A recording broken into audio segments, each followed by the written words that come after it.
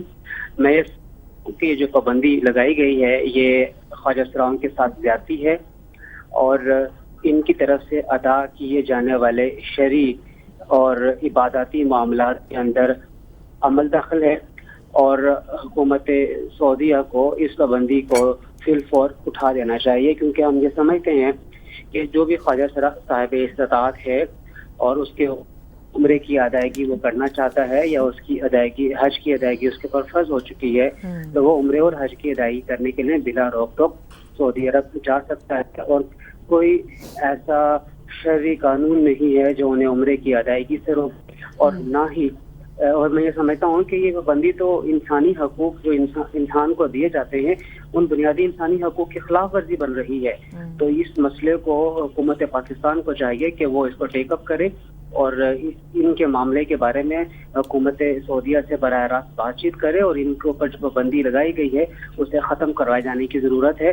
اور اس کے اوپر ہم نے اپنے ادارے دارالعلوم جامعہ نیمہ کی طرف سے باقاعدہ جو اس کا شرعی ان کا حق بنتا ہے اس کے اوپر اپنا آج اخباری بیان بھی جاری کر دیا ہے جو انشاءاللہ تعالیٰ کل پاکستان کے تمام بڑے اخبارات میں آئے گا. نیمی صاحب وہ کیا بیان ہے ذرا ہمیں ابھی پہلے پڑھ کے سنا دیں اس کے بارے میں. جو باتیں میں نے آپ سے کی ہیں یہی تمام چیزیں ہم نے اس بیان میں اس کا حصہ بنایا، بلکہ ہم تو یہاں تک کہہ رہے ہیں کہ انہوں نے جو اسلام آباد میں مسجد بنانے کا عمل اختیار کیا ہے نہایت مستحسن ہے اور صاحب استطاعت خواجہ سرا اگر مسجد بنانا چاہتے ہیں تو اللہ تعالیٰ انہیں اس کا اجر نیکیوں کی صورت میں بھی عطا فرمائے گا. کئی خواجہ سراؤں نے مساجد بنائی ہیں اپنے علاقوں میں، کئی بنائی ہیں اور جو اسلام آباد میں مسجد کا ذکر ہو رہا ہے کہ خواجہ سراؤں کے لیے اسپیشلی بنائی گئی ہے تو اس کا مطلب ہے اسکول بھی الگ کر دیں، کالج الگ کر دیں، جس طرح بیرگیا ٹاؤن اور ڈی ایچ اے بنے ہر شہر میں خواجہ سراؤں کے لیے کالونی بھی الگ کر دیں، ان کے برتن بھی الگ کر دیں، ان کو سب سے الگ کر دیں.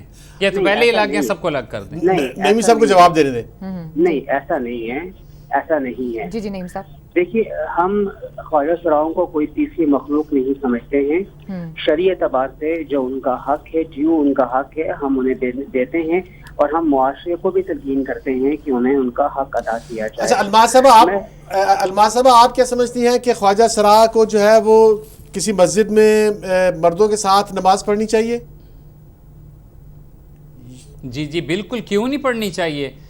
ایک مردوں کی صف ہونی چاہیے، پھر عورتوں کی بھی ہونی چاہیے، اس میں خواجہ سراؤں کی بھی ہونی چاہیے. میرا تو خیال ہے کہیں بھی ممانعت نہیں ہے عورتوں کی اور خواجہ سراؤں کی مساجد میں نماز ادا کرنے کی. آپ کیا سمجھتے ہیں کہ خواجہ سرا امامت کر سکتے ہیں؟ وزیر اعظم جو ہمارے نواز شریف صاحب ہیں ان کو چاہیے اسٹرکٹلی اور ویری بولڈلی یہ سٹیپ اٹھائیں اور سعودی حکومت سے یہ بات کریں کہ یہ کیوں ہمارے خواجہ سراؤں پہ انہوں نے پابندی لگائی ہے اور ہمارا مذاق بنا کے رکھ دیا پوری دنیا میں کہ جی خواجہ سراؤں پہ پابندی لگ گئی ہے. جی خواجہ سراؤں پہ پابندی، کتنے خواجہ سرا تیار بیٹھے ہوئے ہیں عمرے کے لیے، حج کے لیے، تو یہ تو بہت بری بات ہے. کرنا چاہوں گا جی شریعت نے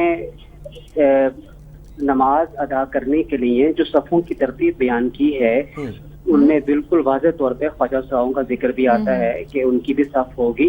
لیکن چونکہ ہم یہ سمجھتے ہیں، ہم یہ دیکھتے ہیں کہ معاشرے میں جو خواتین کے حوالے سے جو اقدار ہیں وہ اس بات کا تقاضا کرتی ہیں کہ پردے کا اہتمام کیا جائے تو مسجد کے اگر ان کے لیے الگ سے کیبن بنا دیا جائے تو اس میں کوئی حرج نہیں ہے. البتہ جو خواجہ سرا مرد ہیں یا مردوں کی طرح کے ہوتے ہیں وہ مردوں کے پیچھے اپنی نماز ادا کریں گے اور جو خواجہ سرا خواتین سے زیادہ مشابہ ہیں وہ خواتین کے کیبن میں اپنی نماز کو ادا کریں. ہم ان کے تمام دینی معاملات کے بارے میں بالکل واضح ہیں اور دو ٹوک جو ان کی دینی معاملات اور دینی شعار ہیں ان میں ہم ان کے حمایت میں ہیں. اچھا الماس صاحب آپ کیسے سمجھتی ہیں کہ جو آپ کے ساتھ جو ہے وہ امتیازی سلوک ہوتا ہے، آپ کو نوکریاں پاکستان میں سپریم کورٹ نے کہا ہے کہ آپ کو نوکریاں دی جائیں تو آپ نوکریاں کیوں نہیں کر رہے؟ آپ کیوں سڑکوں پہ بھیک مانگتے ہیں؟ جی نوکریوں کے لیے very important thing is first of all education. اگر ایجوکیشن ہے تو ہم نوکریاں حاصل کر سکتے ہیں نا. ایجوکیشن نہیں ہوگی تو ہم کس طرح نوکریاں حاصل کر لیں گے؟ یا تو پھر جعلی ڈگریاں بنوا لیں جس طرح اور لوگوں نے بنوائی اور پہنچ گئے. آپ کو کس نے منع کیا ہے کہ آپ ایجوکیشن نہ لیں، اسکولوں میں نہ پڑھیں؟ ہاں یہ صحیح بات ہے. جب ان کے ساتھ سلوک روا رکھا جائے گا اسکولز میں کہ ان کے ساتھ جینا حرام کر دیا جائے گا, سب ان کو تنگ کریں گے, سب ان کو چھیڑیں گے, ان کے ساتھ بدتمیزی کریں گے, انوائرمنٹ یہ اس طرح کا ہوگا, سراؤنڈنگ آپ کا اس طرح کا ہوگا, تو وہ بچہ جو ہے اپنی تعلیم حاصل نہیں کر سکتا. مجھے ایک چیز بتائیے گا, آپ سعودی عرب کی جو بات کی جا رہی ہے صرف پاکستان کے حوالے سے نہیں ہے, باقی دوسری کنٹریز کے حوالے سے بھی ہے. وہ لوگ کہتے ہیں کہ آپ یہاں سے جاتے ہیں اور انلیگل ایکٹیویٹیز میں ملوث ہو جاتے ہیں, کچھ گروپس اور کچھ اس طرح کی چیزوں میں ہو جاتے ہیں. اگر وہ اپنی سوسائٹی کو جی بچا رہے ہیں تو یہ ان کا رائٹ ہے. بالکل, میں سمجھ گئی فالو کر. جی جی جی جی, جس طرح کے ہر شعبے میں سیاست دانوں میں بھی بلیک شیپس ہیں, ہر شعبے میں گندے لوگ ہیں, گھٹیا لوگ ہیں, اسی طرح ہمارے لوگ بھی ہیں کچھ. چلیں جی, فی الحال وقت ایک چھوٹی سی بریک ہے, جب بریک سے واپس آئیں گے تو اگلے سیگمنٹ کی طرف جائیں گے اور ہماری اگلی سٹوری کون سی ہے. فی الحال وقت ایک چھوٹی سی بریک کا. ناظرین اسٹے ود اس.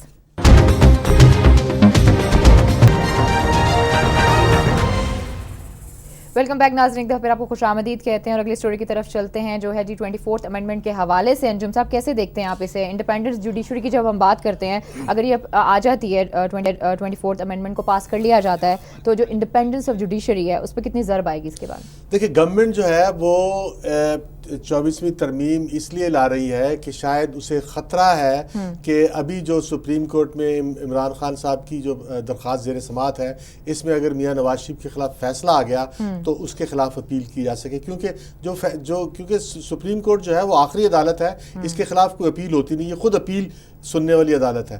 تو جو سو موٹو کیسز ہیں یا اس طرح کے کیسز ہیں جو ڈائریکٹ سپریم کورٹ سنتا ہے, اس کے خلاف اپیل نہیں ہوتی, اور گورنمنٹ جو ہے وہ ایک اپیل پیدا کرنے کی کوشش کر رہی ہے. ہمارے ساتھ جو ہے وہ ایک قانون کے ایک جادوگر موجود ہیں, ڈاکٹر خالد رانجھا صاحب, وہ ایکسپلین کر سکتے ہیں کہ یہ 24ویں ترمیم کے مقاصد اور اس کے جو اثرات کیا ہو سکتے ہیں. جی ڈاکٹر صاحب, آپ کیسے دیکھ رہے ہیں؟ میری ایک رائے ہے, رد بھی ہو سکتی ہے. ہاں جی, ہمارے ہاں میں جب بھی ترمیم ہوئی ہے کسی کے ذاتی مفاد کے لیے ہوئی ہے. آپ ٹریس کر دیں تمام ترامین کو, ہاں جی, there is always somebody behind it. آپ نے یہ بھی ترمیم کی کہ جی ہم نے جو انٹرا پارٹی الیکشن جو ہے یہ نہیں ہونی چاہیے, ہم نے اس کو ختم کیا اس لیے کہ ایک چاہتے تھے کہ جو میری پارٹی اس میں انٹرا پارٹی الیکشن نہ ہو. اسی طریقے سے پچھلی حکومت تھی میاں صاحب کی, تو پھٹا ہو گیا سپریم کورٹ کے ساتھ, لا آف کنٹیمپٹ کو ترمیم کیا گیا کہ جو نوٹس ہے اس کے خلاف بھی اپیل ہو سکتی ہے. اسی طریقے سے اب جو بات ہو رہی ہے, یہ جو پاناما لیکس کی بات ہو رہی ہے, اس میں اندیشہ ہے کہ سپریم کورٹ شاید اگر فیصلہ دے دے میاں نواز شریف کے خلاف تو شاید تو انہیں فوری اپیل میں چلے جائیں گے تاکہ جو کھٹائی میں پڑ جائے. اگر 5 جج کیس سننے تو فل کورٹ بیٹھے گی نا, 17 فل کورٹ کب بیٹھتی ہے کب نہیں بیٹھتی, اس میں اور 1 سال گزر جائے گا اپیل کی سماعت میں. تو اس کے پیچھے جو میرے نزدیک جو محرک ہے وہ یہ بات ہے کہ اس خطرے کو کیسے میٹ کرنا ہے اگر فیصلہ خلاف آ جاتا ہے. اچھا, آپ کیا سمجھتے ہیں کہ اگر فیصلہ خلاف آئے تو اس کے خلاف اپیل جو ہے وہ بہت زیادہ اس کا اپیل کا فیصلہ بہت زیادہ ڈیلے ہو جائے گا سپریم کورٹ پہ اگر اپیل ہو؟ 5 جج بیٹھے ہوئے, ان کے خلاف فل کورٹ بیٹھے گی. فل کورٹ کا مطلب 17 جج پورے اکٹھا بیٹھنا جو ہے بیٹھ صرف ایک مشکل کام ہے. اور یعنی ایک چیز جیسے ہم نے پہلے یہ تمام مسودے پہلے بنے ہوتے ہیں, جیسے ہم نے میاں صاحب کی لڑائی تھی سجاد علی شاہ کے ساتھ, اس کے لیے حربہ استعمال کیا تھا اپیل کا, وہی ہم استعمال اب کر رہے ہیں. اچھا ڈاکٹر صاحب, آپ دیکھتے نہیں کہ مطلب ہر مقدمے میں اپیل کا اختیار ہوتا ہے, تو سپریم کورٹ جو ڈائریکٹ مقدمے سنتا ہے اس میں بھی اپیل کا اختیار تو بنیادی حق نہیں ہے؟ گزارش یہ کہ سو موٹو کے اختیار ہے, اور اب ہر اپیل کا حق ہوتا ہے, جہاں بھی وہ ان کو ریویو کے اختیار تو ہے ان کے پاس. نہیں, ریویو تو ایک الگ اختیار ہے نا, لیکن دیکھیں نا آپ یہاں پر جو جس پہ قتل کا الزام آتا ہے اس کو جو ہے وہ پہلے سیشن جج سے اوپر جو ہے ہائی کورٹ میں اپیل ہوتی ہے, پھر ہائی کورٹ سے فیصلہ نکلے تو سپریم کورٹ میں اپیل ہوتی ہے, 2 اپیلیں 3 اپیلوں کا حق ملتا ہے. ہم آج یہ کیوں کر رہے ہیں؟ سو موٹو چودھری افتخار صاحب نے